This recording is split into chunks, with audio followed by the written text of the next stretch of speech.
আউযু বিল্লাহি মিনাশ শাইতানির রাজিম বিসমিল্লাহির রহমানির রহিম। সাকিব খলনায়ক, নূর মহানায়ক। প্রিয় দেশবাসী, আসসালামু আলাইকুম ওয়া রাহমাতুল্লাহি ওয়া বারাকাতুহু। কেন খলনায়ক? সাকিব ভাবছেন আওয়ামী লীগ এবং হাসিনা অমর, এই জন্য 6 মাসের এমপি হলেন। কিন্তু কে পেলেন? দূরদর্শিতার অভাবে উনি যদি আজ আওয়ামী লীগের ফাঁদে পা না দিতেন, তাহলে তার কেরিয়ারটা, ভবিষ্যৎটা কী হতো? বিসিবি সভাপতি হতে পারতেন, অথবা বিসিবিতে একটা তার শক্ত অবস্থান তৈরি হতো। কে না ভালোবাসে তাকে? কিন্তু কোটা আন্দোলনে তার ভূমিকা কি হলো, যার কারণে মানুষ তাকে খলনায়ক ভাবলেন।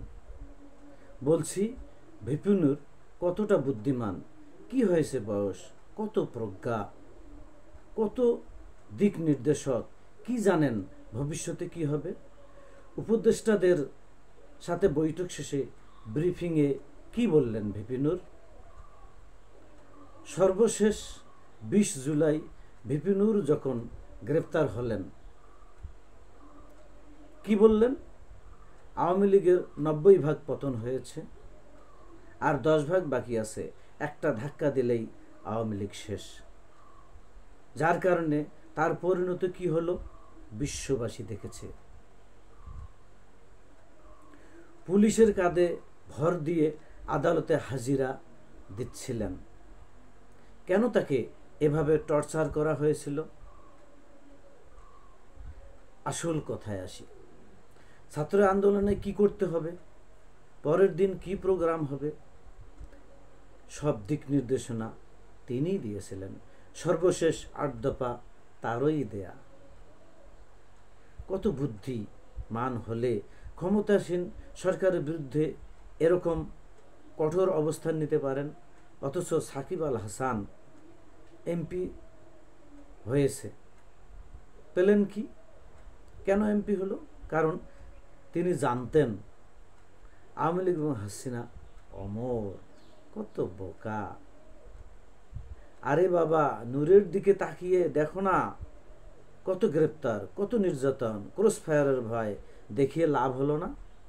কারণ তিনি জানতেন এই জালিম সরকারের শীঘ্রই পতন হবে। কাদের কাকা তাকে 12 কোটি টাকার অফার করেছিলেন। 12 কোটি কেন, তিনি যা চাইতেন তাই পেতেন। কিন্তু ইতিহাস থেকে তিনি শিক্ষা নিয়েছিলেন, কোনো জালিম সরকারই ও অন্যায়কে প্রশ্রয় দেয়া যাবে না। ভিপিনুর যদি আওয়ামী লীগের ফাঁদে পা দিত, তাহলে আজ কি হতো? খলনায়ক নাকি মহানায়ক? অথচ ভিপিনুর ভিপি হওয়ার পরে শেখ হাসিনার আমন্ত্রণে গণভবনে গিয়েছিলেন এবং শেখ হাসিনার পাশ হয়ে সালাম করছিলেন এবং বলছিলেন, আপনার মাঝে আমার মায়ের প্রতিচ্ছবি দেখতে পাই।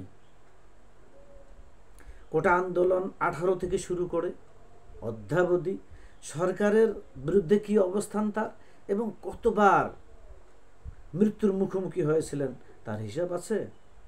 বর্তমান সময়ের সবচেয়ে প্রজ্ঞা, স্ট্রং লিডার, যাকে বিএনপি, জামাত, ইসলামী আন্দোলন, এমন কোনো দল নেই যার চিফ স্পিকার হিসেবে তিনি থাকেন না।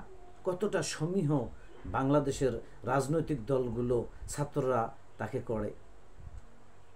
নূরকে মনে হয়, দেখা যাক ভিপিনুর কত দূর যায়। ভিপিনুরের জন্য শুভকামনা রইল। দর্শক, যদি আমার ভিডিওটি ভালো লাগে তাহলে লাইক, কমেন্ট, শেয়ার করে দেশবাসীকে বেশি বেশি শেয়ার করে জানিয়ে দেন। আমিন।